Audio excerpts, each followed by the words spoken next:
Halo, apa kabar? Stay lagi di podcast Bogor Update. Ya, hari ini alhamdulillah ya istimewa sekali.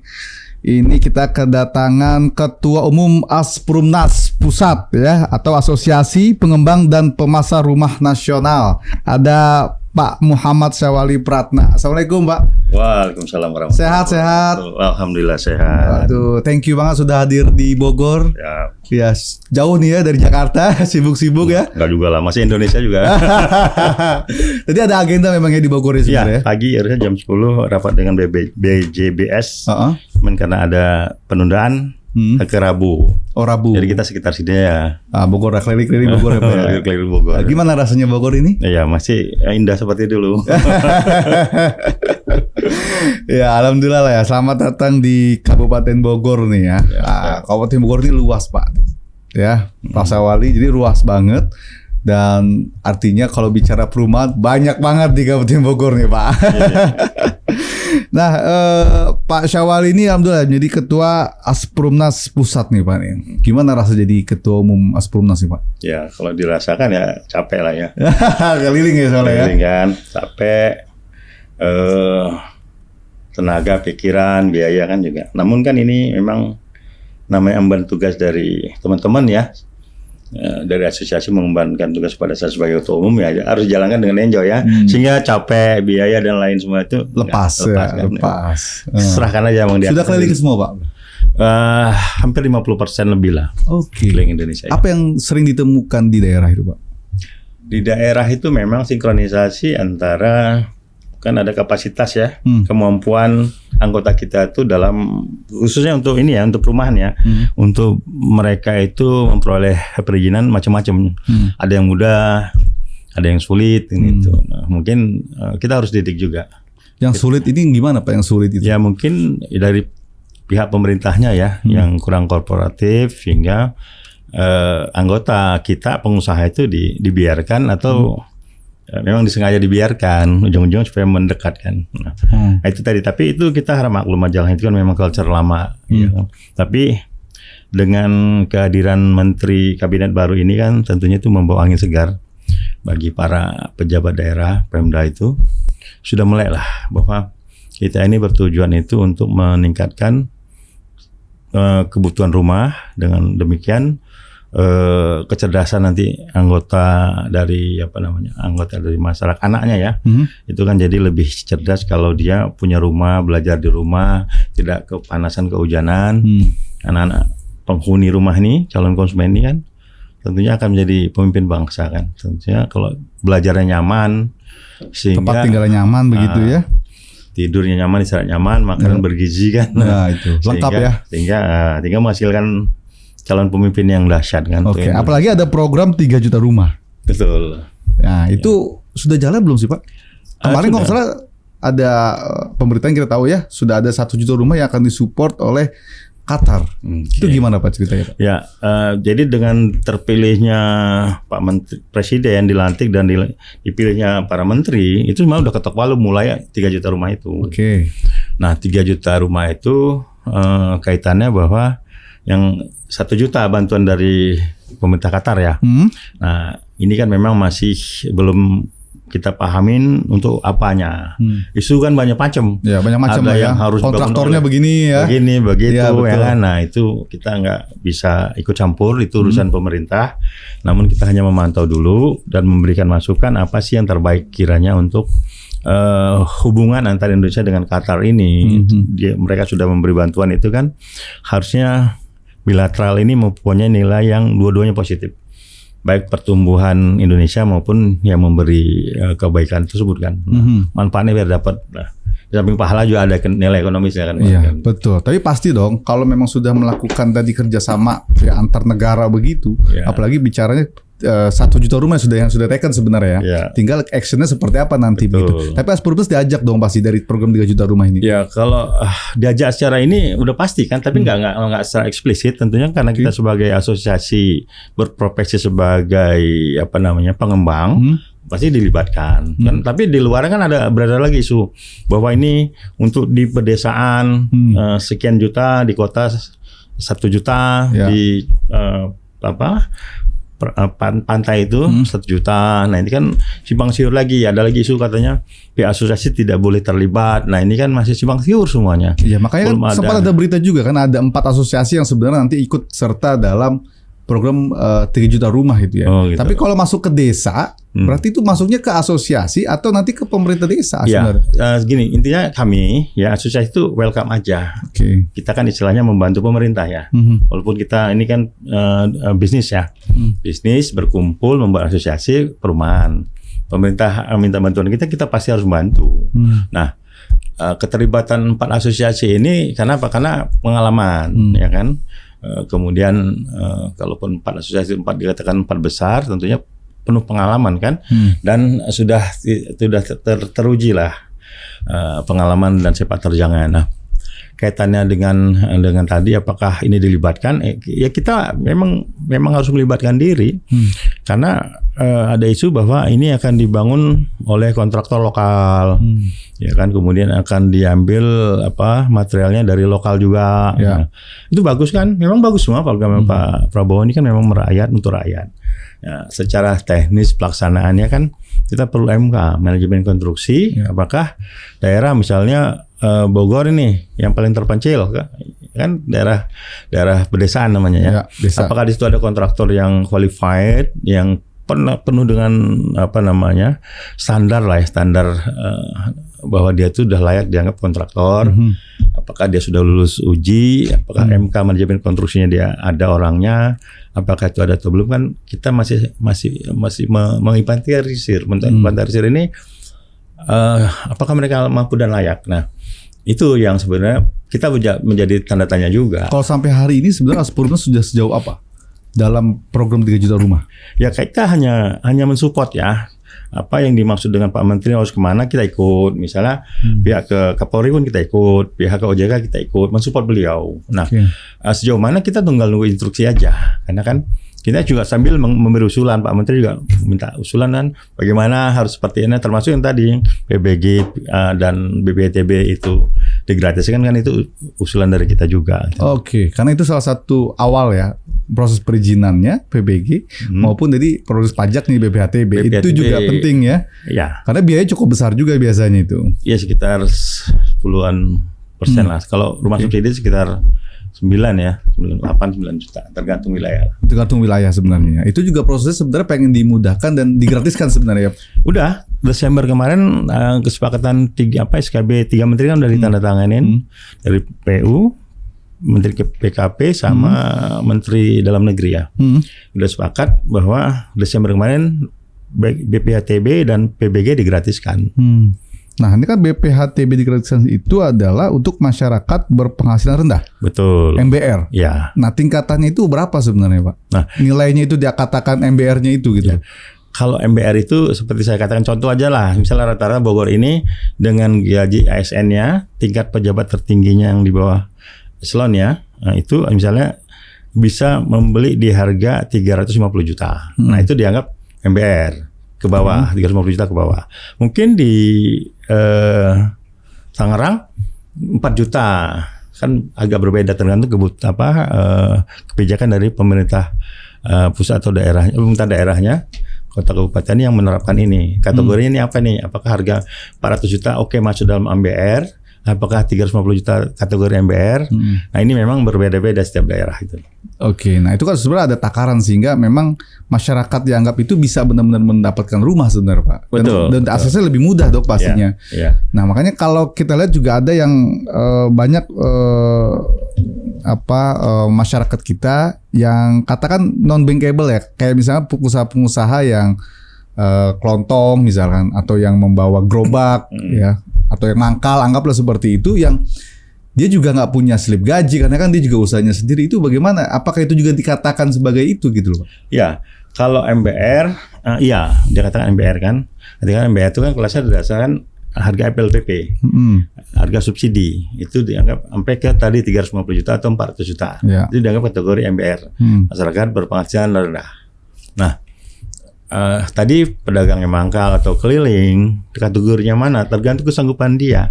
Apakah beli yang rumah subsidi? Contoh, Misalnya Jabodetabek ini sekitar kurang lebih 185 juta. Minimal tanah per unit 60 meter. Bangunan minimal 21 kan, tapi jarang sekarang 21. Ada yang minimal 30, 27 dan 36. Nah, tergantung kebijakan dari developernya kan, ya betul. Nah, itu 180 juta per unit lebih kurang ya untuk Jabodetabek. Tapi untuk Banten ada juga yang harganya 166 juta. Harga subsidi. Nah, di Papua malah lagi hampir 300 jutaan. Kan? Oh, besar juga ya, tinggi ya. Nah, tapi tanahnya tergantung kebijakan pemerintah daerahnya, apakah tanah minimal 100, apakah 120 itu kebijakan sana. Tapi minimal itu 60. Oke, standarnya lah ya. Standarnya tuh 60 ya. 60. Untuk akses bagaimana developer bisa membuat perumahan tadi minimalnya 60 meter untuk bangunannya kan gitu untuk ya. Tanah. Untuk tanahnya bangunannya gitu ya. Minimal 21. 21 ya. Ya, tapi walaupun PBB menganjurkan 36, namun 2010 atau 2011 itu pihak asosiasi dalam mahkamah itu konstitusi memenangkan tuntutan kita, yaitu kita akhirnya di angka 21 meter minimal. Ya walaupun tergantung developer lah lagi ya. Bisa 27, 30 kan. Ya, tapi minimalnya 21. Ya. Dengan nilai yang sesuai dengan wilayahnya tersebut. Ya, gitu ya. Misalnya harga saya jual rugi deh, boleh aja dia jual 36 kan bangunannya kan. Iya, betul. Dia jual rugi, tapi nggak ada juga pengusaha jual rugi. Kecuali kepepet biasanya Pak ya. Jual kepepet. Pulang modal gitu. Penting pulang modal katanya gitu ya. Secara ini PBB menganjurkan minimal 60 dan 36. Oke, kalau dari pihak bank sampai hari ini Pak, yang mungkin Asprupnas lihat supporting terkait dengan proses KPR ini sudah lebih mudah atau masih sama saja Pak? Kalau bank sebenarnya lebih mudah ya. Apalagi kan ada kompetisi juga sesama bank ini kan. Iya, betul. Jadi ada konsumen yang bank yang sudah mapan. Ya, jadi kalau udah mapan itu biasanya kan dicari kan. Nah, kalau bank yang memang harus berjuang untuk mencari kuota dan pemasukan buat perputaran itunya nasabahnya, dia yang jemput bola kan. Ada begitu. Jadi tergantung lah. Misalnya BTN itu kan memang favorit lah kan. Favorit fokus kayak. Fokus kan, bank-bank himbara lainnya, pemerintah lainnya termasuk bank pembangunan daerahnya kan juga merapat juga kan. Gimana ngasih pelayanan terbaik sih sebenarnya. Itu. Bagus semua. Intinya sudah mulai bagus lah ya.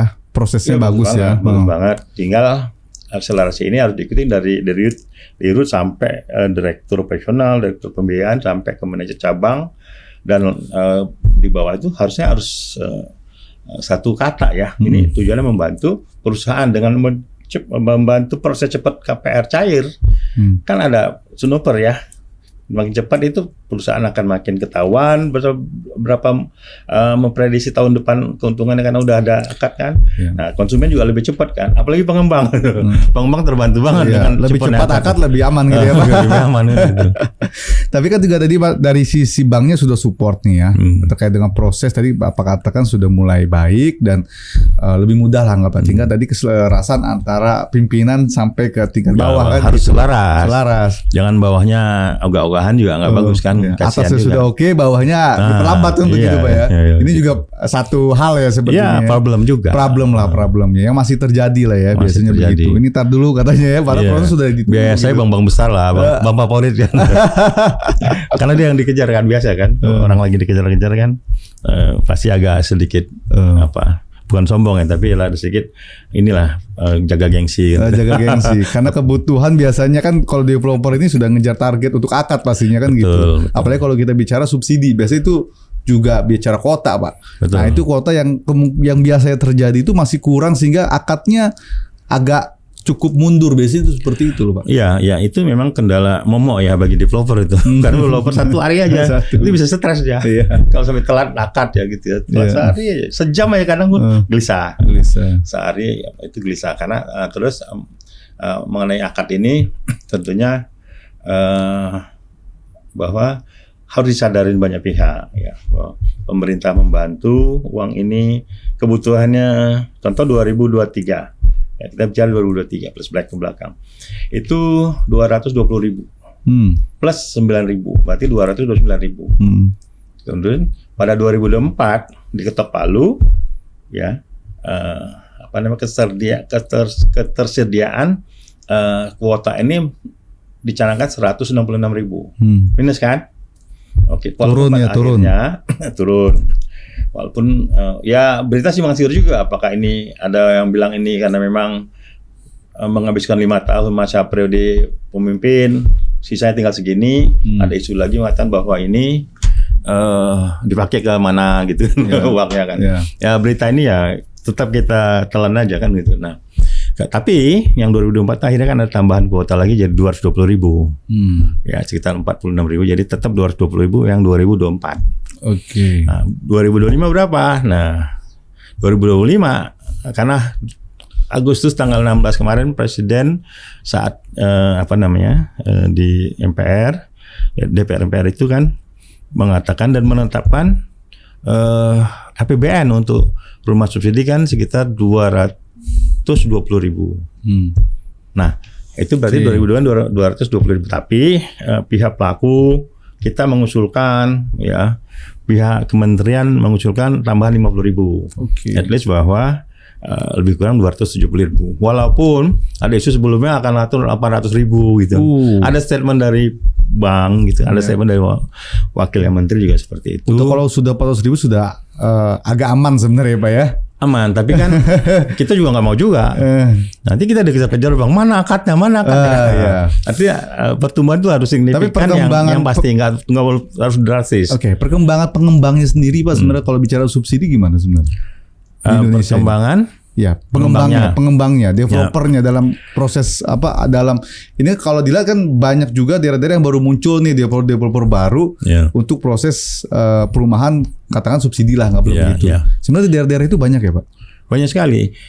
Di kita ya tetap 1.200 ya di hasil pengusaha itu. Nah di asosiasi besar itu gede lagi, ada yang 10.000 anggota perusahaannya, ada yang 5.000, ada yang 3.000. Udah berapa itu? Udah 20.000 lebih kan. Nah, artinya 20.000 perusahaan di bidang properti sebagai pengembang. Yang masing-masing mungkin ada 2 atau 3 proyeknya. Dapat dibayangkan banyak ya. Nah, apalagi muncul yang baru. Asfunas kan juga mendidik, melatih dan mengembangkan pengembang baru, yang baru benar-benar baru, kita latih juga. Oke. 2025 apa yang dilakukan Asprumnas? Nah, kalau ini sangat menarik pertanyaannya, banyak sekali ya. Asfunas itu punya program itu selain rumah bank yang pakai fasilitas skema bank, ada juga non bank. Nah itu kita konsen di situ. Non bank tuh gimana Pak? Tadi yang non bankable itu kayak tadi tukang sayur, pangkalan itu kita harus mengakomodir. Ya.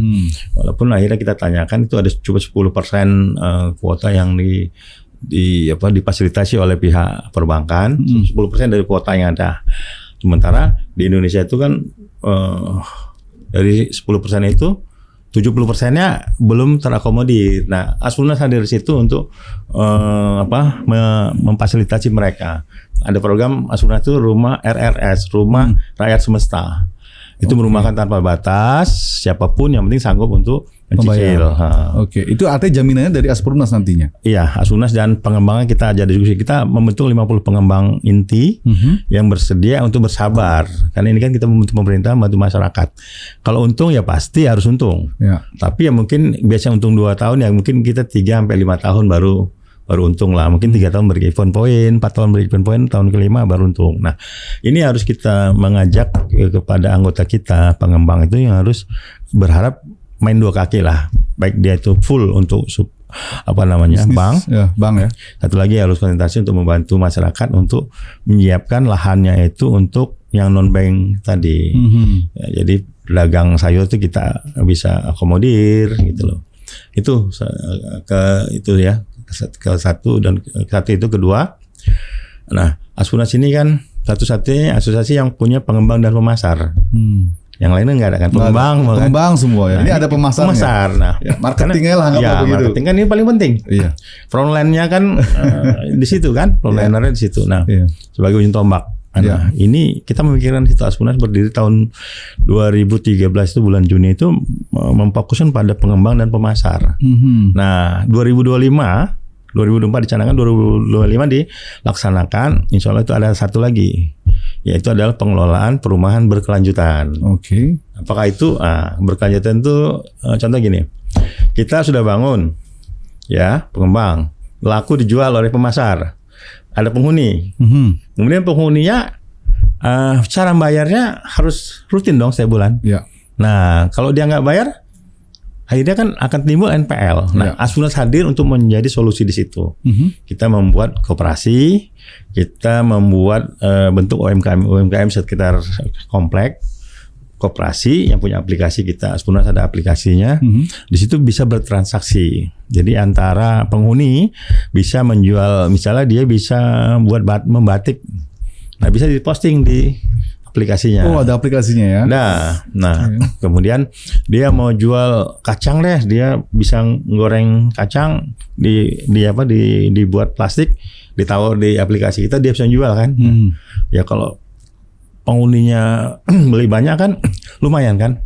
Cuman dia kerja dari rumah. Itu home industry lah. Home industry. Nah, itu kita menciptakan UMKM seperti itu, kemudian akan dibentuk dalam badan koperasi namanya. Jadi setiap anggota Aspunas yang membeli di rumah Aspunas wajib masuk koperasi. Jadi ada sinergisitas antara Pak Prabowo ya mencanangkan gizi, kemudian UMKM, koperasi, sama bisnis kan yang mensupport. Nah, kita kolaborasikan itu jadi paralel lah dengan program yang pemerintah, tujuan pemerintah kita paralel. Jadi tadi Mas Aspunas itu punya program itu adalah mengembang sebagai pengembang, pemasar dan pengelola perumahan berkelanjutan. Jadi dia tidak menunggu suaminya gajian bayar, suaminya di PHK bingung kan. Nah, suami nggak gajian ribut. Ya. Kita menghindari juga keributan di rumah tangga kan. Betul. Karena kan paling lama itu biasanya 25 tahun sekarang ya. Bisa 30 juga. Bisa 30 ya? Tergantung umur ya. Umur biasanya ya. Tapi kan tadi lama itu kan ya pasti ada sebuah gejolak biasanya kan begitu dalam setahun, 2 tahun, 3 tahun dan mungkin 10 tahunnya kita nggak pernah tahu kan. Nah, disitulah persiapan dari Aspunas untuk menjaga itu berarti. Betul. Nah, kenapa kami berani mencanangkan program tersebut tanpa melibatkan pihak bank, tanggung jawab perbankan, penuh resiko kan. Nah, terus gimana kalau mereka nggak bayar? Nah, kan gitu. Nah, itu tadi kita kasih solusi UMKM dan koperasi. Kalau betul-betul benar nggak bayar juga, terjadi apa-apa ya kita juga harus harus menyadari bahwa dari awal kalau akar itu ibu bapak kami mempermudah untuk ibu dapat rumah. Tapi tolong bantu kami untuk kewajiban bayar setiap bulan. Kalaupun sebulan 2 bulan telat 3 bulan kita udah warning. Bulan keempat gimana Bu kalau kita oper ke yang lain supaya yang nggak bisa bayar ini bisa terbantu dengan konsumen baru. Si pengembang juga terbantu kan dengan ada konsumen baru. Nah, adapun dia bayar DP lebihnya kita kembalikan lagi pada konsumen yang awal. Itu. Ini ada lebih nih 40 juta sebagai DP dari terbuka konsumen baru. Ya, mungkin baru ini kita kasih ke dia. Nanti dia mungkin ngontrak dulu, nanti dia kerja lagi, boleh lagi ngambil boleh. Kita kan nggak ada istilahnya slick atau blacklist kan? Blacklist ya. Iya, ini call 5 nih katanya. Call 17 ya. Call 17 ya. Aduh, call 2 aja udah was-was nih Pak Ketum. Apalagi udah call 5, wah sulit udah nih ya. Ya kan itu juga banyak juga tuh Pak Ketum. Kalau sudah call 5, ini biasanya apalagi katakanlah kita tahu nih banyak juga pinjol-pinjol sekarang ya, atau di aplikasi-aplikasi seperti belanja nih ya. Itu yang akhirnya cuma persoalan 100-200 ribu karena lupa lah dan lain hal, itu bisa jadi call 5 Pak Ketum. Ya sebenarnya nggak semua juga pinjol yang diakomodir. Karena dia call 5 nggak bayar 1 juta 2 juta, terus dia kena BI checking nggak terdeteksi juga. Karena di OJK sendiri nggak banyak kok pay letter itu masuk kategori yang resmi ya. Jadi kata kalau mereka pakai pay letter terus nggak bayar itu kena monitor sama OJK, BI checking, slick nih. Slick ya. Karena namanya slick kan dipegang OJK sekarang bukan BI lagi. Nah, terus ada lagi pemberi dana jasa online itu pinjam online itu ada yang disetujui dengan pemerintah itu 2 atau 3 lah, nggak banyak kok. Oh nggak banyak ternyata ya? Nggak, tapi memang yang pelaku lain ngancam-ngancam seperti itu. Nanti nggak bisa beli ini beli itu karena memang nggak bayar, harus bayar. Nah, makanya dalam hal ini orang agak miris juga terhadap OJK kok setega itu. Ternyata enggak, OJK ya benar juga, ada benarnya karena mereka punya ada aturan kan. Mana aja yang boleh kategori disampaikan laporan yang tidak bayar itu, mana yang rajin bayar, ada juga laporannya kan gitu. Ya walaupun sebenarnya ini baik lagi kepada konsumennya ya, supaya taat juga. Betul. Apa yang sudah dimulai kan gitu kan, seharusnya taat juga pembayarannya kan. Ya, itu dia kadang kan bangsa kita ini kadang lagi kesusahan kan. Ya kan akar rumput aja kalau udah lagi kita maunya tuh dipegang aja kan. Saat dia sudah tenang, nggak hanyut, udah dapat pegangan perahu, dia lupa bayar kan. Inilah kadang itu. Nah, sebenarnya tujuan pemerintah itu membuat aturan itu supaya masyarakat sadar bahwa kewajiban dia itu harus dibayar. Maka itu kalau sekali udah kena kalau 5 itu sampai kapanpun kalau dia nggak lunasin masih kelihatan blacklistnya itu, daftar hitamnya itu gitu. Oke, tapi itu prosesnya biasanya kalau sudah dibayar, anggaplah dibereskan lah ya, itu lama nggak sih untuk akhirnya pembersihan data dari slicknya itu? Nah, ini yang memang kemarin ada statement bahwa sebulan pun udah bisa, ya, asalkan memang kalau 5 itu nggak terlalu lama, kalau udah 5 tahun tuh agak sulit ya. Kalau misalnya bulan ini misalnya kalau 5 nggak bayar kan? Karena dia ada uang dibayar, nah itu cepat. Kalau udah berlarut-larut kan orang menganggap sudah bertahun-tahun, apalagi bertahun-tahun. Nah, ini yang harus dibedah khusus untuk kelenturan pihak OJK mengkategorikan ini, apakah jumlahnya, jumlah maksudnya pinjamannya apa di bawah 2 juta boleh toleransi, walaupun dia udah setahun, maka ini dalam ajuan toleransi sehingga dia melunasi. Bulan depan udah bisa kredit. Karena kan biasanya walaupun sudah dibayar lunas pun kalau 5 tersebut itu harus nunggu juga kan. Betul, ada yang pembersihan dulu kan minimal kalau salah 6 bulan sampai setahun kan. Ya betul. Nah, itu setiap bank beda-beda sih sebenarnya. Ya, kategorinya tadi yang pemerintah dalam ini OJK menetapkan itu, aturan itu masih terus memperbaiki lah mana yang terbaik ya. Karena ada isu juga dari pemerintah katanya UMKM ya, akan melunaskan utang-utang yang 11 triliun itu, untuk akan sampai 14 triliun akan dibantu pemerintah. Itu kan UMKM yang punya utang. Kalau dia kredit rumah tetap nggak boleh kan, karena dia blacklist tadi kan. Iya betul. Selikan jalan. Nah itu pemerintah nggak tahu saya pelaksanaannya apakah ini udah terrealisasi atau dalam wacana. Saya senang sekali dengar ini, pemerintah sangat-sangat membantu. Namun implementasinya saya belum update ini. Oke, artinya itu yang penting sebenarnya kepada implementasi. Tadi program 3 juta rumah, programnya sudah baik kan, tinggal implementasinya di lapangan. Apakah memang ini kan isunya berkembang kan? Ada yang di desa lah, ada yang di kota, begitu bagi-bagi lah ini ya. Apakah kontraktor lokal atau memang kontraktor yang bisa dimasuk ke asosiasi ini kan, ini juga masih belum simpang siur lah ya. Nah, tinggal nanti aksi nyatanya kapan nih kan, itu yang ditunggu sebenarnya oleh masyarakat. Ya, apalagi program-program tadi dari bank sendiri untuk akses yang nggak non bankable, misalkan gimana caranya mereka bisa mengakses kan? Itu gitu loh. Cuma 10% jadi apa ya? Ya, kebijakan pemerintah dalam ini melalui Bank BTN ya, saya sebutkan. Inisialnya BTN, bukan inisial lagi ya. 10%. Secara spesifik Pak Irwandi menyebutkan 10% Pak Menteri. Kan saya tanya Pak Menteri, ini udah boleh kok. Berapa? 10%. Jadi Pak Ara langsung udah boleh Pak, bahwa orang yang non bankable tadi asalkan dia rutin 10% dari jatah kuota itu dikasihkan. 10% lumayan juga kan? Ya lumayan. Walaupun sebenarnya banyak juga sebenarnya Pak kalau bicara yang itu ya. Banyak sekali, 7 juta kok. 7 juta, sementara yang disetujui itu di-approve itu kan sekitar 22.000 kan. Oh, jauh ya bedanya ya. Tapi ini kan masih jadi PR bagi pemerintah baru yang memang punya cita-cita membuat masyarakat sejahtera kan, bergizi ya, makanan bergizi, sejahtera. Untuk apa yang ingin disampaikan oleh Ketua Umum Asprumnas Pusat untuk para anggota Asprumnas yang ada di daerah-daerah Pak? Ya, secara pribadi dan ADRT itu mengharapkan semua anggota itu harus tertib. Kemudian tertib itu kayak gini, mengurus izin, ya kan, tertib membayar kepada pemilik tanah, walaupun mau cicil, mau perjanjian harus jelas, tertib dalam perjanjian. Kemudian tertib terhadap konsumen, ya kan, jangan konsumennya yang tadi ya, yang non bankable di bankablein gitu loh, diakal-akalin lah, itu harus tertib lah. Kemudian tetap harus menghargai nilai-nilai kedaerahan ya. Misalnya daerah Padang sama usulan pemerintahnya model rumahnya ada yang ini dong. Seperti Padang ya boleh, harusnya jangan boleh kaku juga harapannya pengembang. Misal di Toraja, kemudian di Nias, di Medan, di NTT, NTB. Kan ada mungkin rumah yang model lagi ini ya. Ya ada model-modelnya lah ya. Biasanya di atap tuh biasanya ya. Ya, biar diakomodir. Jadi anggota kita ikutin aja, lentur aja kan. Yang penting kan konsumennya mau, pemerintah lebih senang. Contoh di Kalimantan Selatan, itu rawa kebanyakan dan rumahnya itu harus pakai tiang-tiang pancang itu dari kayu loh. Oke. Jadi pemerintah itu mengajarkan nggak boleh langsung diuruk, dibangun nggak, harus seperti rumah panggung.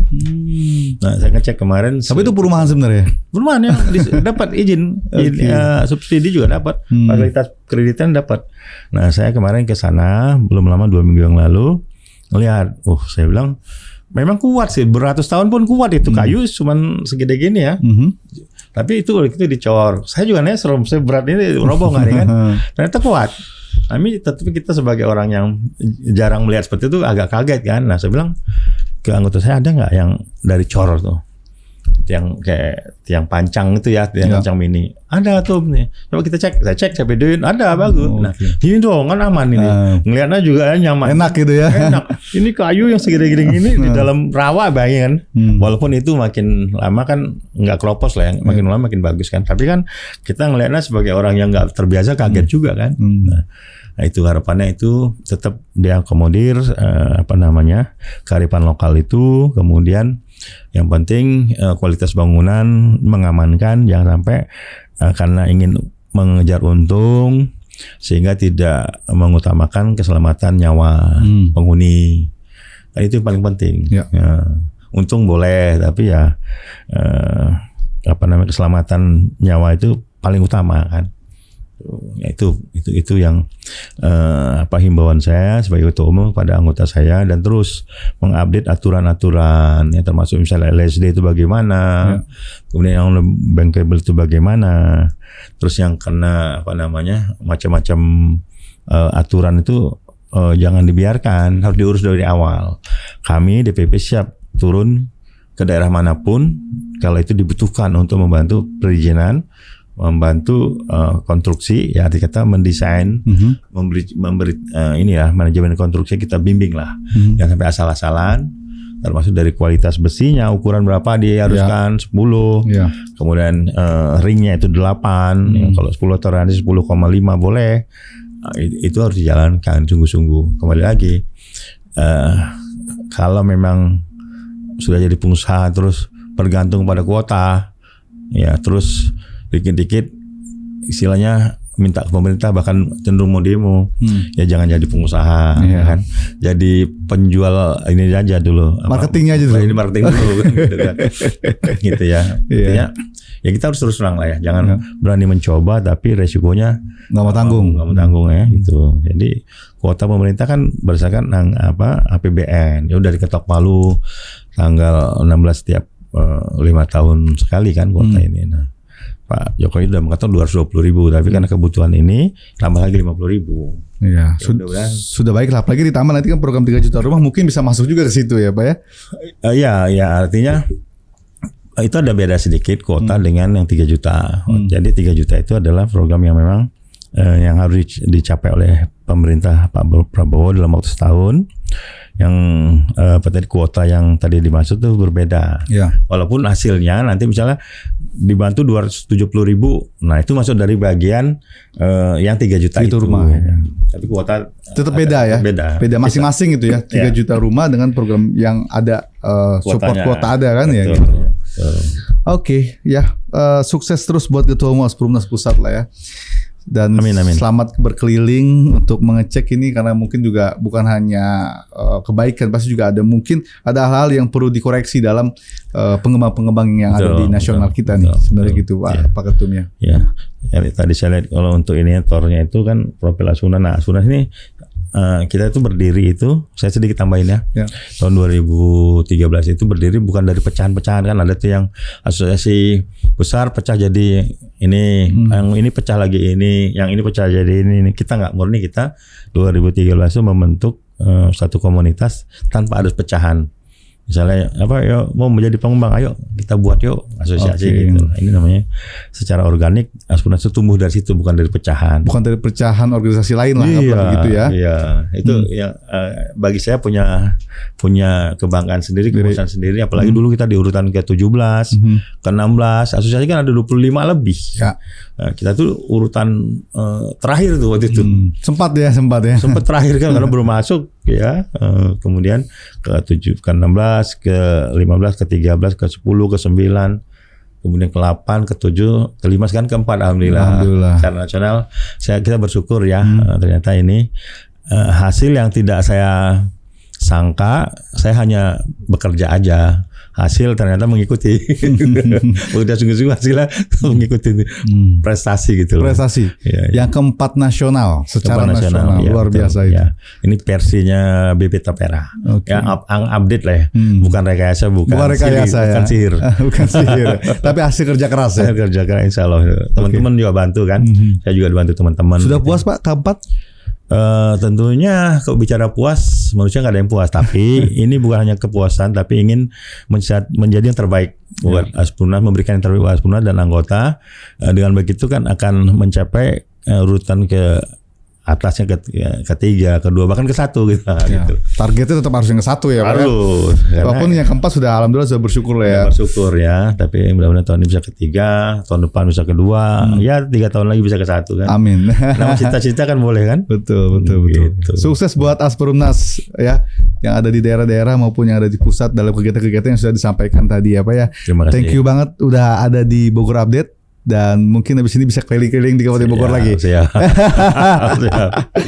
Oke, thank you banget Ketua Umum Asperumnas Pusat Bapak Muhammad Sawali Pratna. Dan kita ketemu lagi next time talkshow kita. Bye. Assalamualaikum. Terima kasih Pak.